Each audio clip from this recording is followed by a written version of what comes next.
Hello YouTube friends, welcome to my channel. I'm Gambuzino, I'm an illustrator from Portugal, and if you already follow me, you know that I had been very worried in the last couple of weeks because my bunnies were sick, especially Doi Doi that has been hospitalized twice. But he's doing much better now. If you see in the beginning of the video, you know that he's already at home with us and he's eating by himself. So yeah, we just have to give him the medication early in the morning, but otherwise he's totally independent and he's loving to be with his sister Lucas. So yeah, I'm very happy with that. You may see as well the little makeover that I did in the studio. I decided to make it more pretty, but also to change my desk setup to have a more healthy position while working, because I tend to work all crooked up, and it was causing me a lot of neck and back pain, and so I decided to elevate the computer, use an old keyboard, buy a mouse and have a much more healthy position, and it has been working just fine. I didn't have any back pain or neck pain in the last couple of days, and also I wanted to share with you 2 tips that my therapist gave me to work on your self-esteem and also to fight against imposter syndrome. So if you know me personally, probably you know that I'm a very anxious person since I was a child. So yeah, this is my normal state. You can observe in the videos that I tremble a lot, and it's something that I don't control. In the past, I had a very low self-esteem.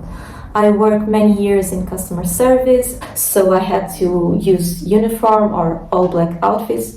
Honestly, I preferred the black outfits because I was too lazy to change my clothes before work and after work. And I felt that when I started working, I lost a bit of my identity, and I became I didn't like the person that I saw in the mirror. I didn't feel pretty. I didn't like my body or the way that I looked. So yeah, I struggled a lot with that. But when I decided to quit my job a year ago and to become a full-time artist, I decided that I want to become like a happier person professionally, of course, but also I decided that I was getting my confidence and my identity back. So I sold my all black outfits. I sold them on Vinted, and I bought secondhand clothes that made me happy, basically. They could be more childish, like this blouse, or colorful. They had like happy patterns like flowers or rainbows, I don't know, things that made me feel pretty and happy. I bought these kind of childish accessories. I started to wear makeup, to wear nail polish. Basically, I decided that I was going to express myself and take like the creative mind that I have and put it all in the open. So when I quit my day job, I also started to do therapy, and it really helped me, and it has been a wonderful experience so far. And my therapist gave me 2 exercises, one to fight to improve my self-esteem, and the other to fight imposter syndrome. So with the low self-esteem in a professional level, I feel like I'm not capable of doing things. So yeah, this is a jar of compliments. It says elogios, which is the Portuguese word for compliment. And I write down all the positive feedback that I have about myself or about my work.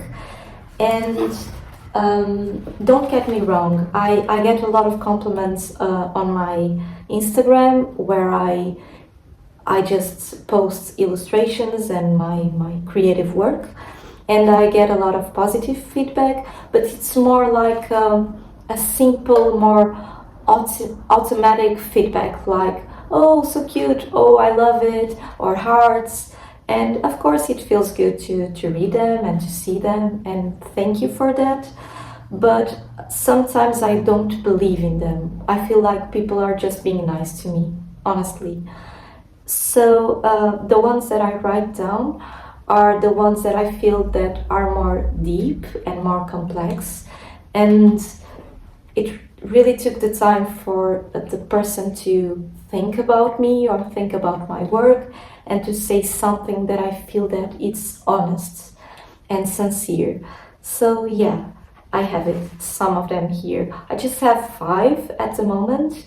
I've honestly received more than 5, but I have a very bad short memory, so sometimes I just forget what people told me, and I don't really want to make things up. So yeah, I just write down the exact thing that the person said to me. So yeah, I have to find a better way to do it, like write it on the phone in the moment, and when I get home, write it in a piece of paper and put it in the jar.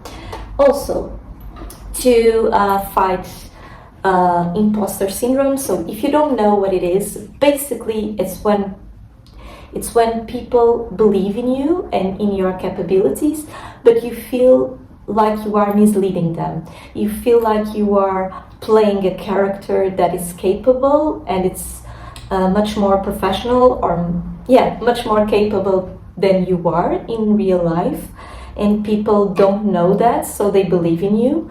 But that's not really true. So sometimes people see in you a capability that you cannot see, but it's there, it exists.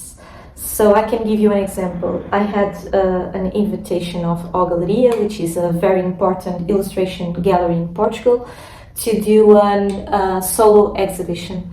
And of course I said I would do it, and I was very happy, but I was really, really afraid, because I thought, no, I'm not good enough for that.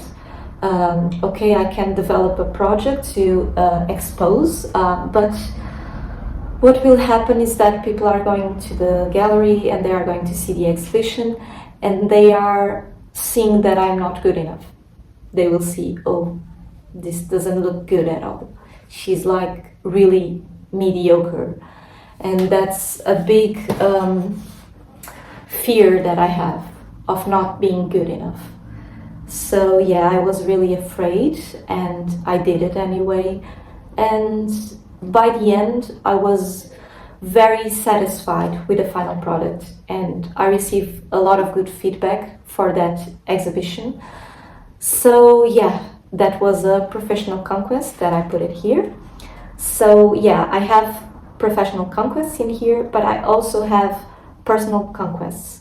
So as I said before, I'm a very anxious person, and I suffer from social anxiety. If I have like someone or a group of people that invite me to a gathering, a meeting, and I don't really know them very well, I get very, very nervous, because I feel like people are not going to like me, I'm going to say something awkward, and I will not forget it. Yeah, I have a short-term memory that is kind of shitty, but when I say something bad, yeah, that never leaves my mind, and I get insomnia because of that. It's ridiculous. But yeah, just to give another example, I decided to do like a picnic with other illustrators, and we talk online, but we are never really together in person. So I went there, and yeah, I was super nervous, and I didn't really want to go, but I want to, but I was very afraid. And then I went, and it was amazing, and people were super nice, and I come home with my heart full of love and full of amazing experiences. So yeah, that was another conquest to put in here. So yeah, these 2 jars have been super helpful for me. It's a very simple exercise if you think about it, but it can be useful. And I think it's useful because, yeah, we have fears about ourselves and we have doubts, but most of the time they are not rational doubts. We are just letting fear talk louder than rationality. And when you are feeling that like you are not good enough or you will not gonna make it, if you see and read these papers, you have physical proof that you are capable. So yeah, I think they work. So I seriously want them to work as good on you as they have been working on me. So yeah, I hope I helped in even if in a small way. So thank you for watching and for listening to me. Have a wonderful day and a wonderful week, and I see you on the next week. So bye.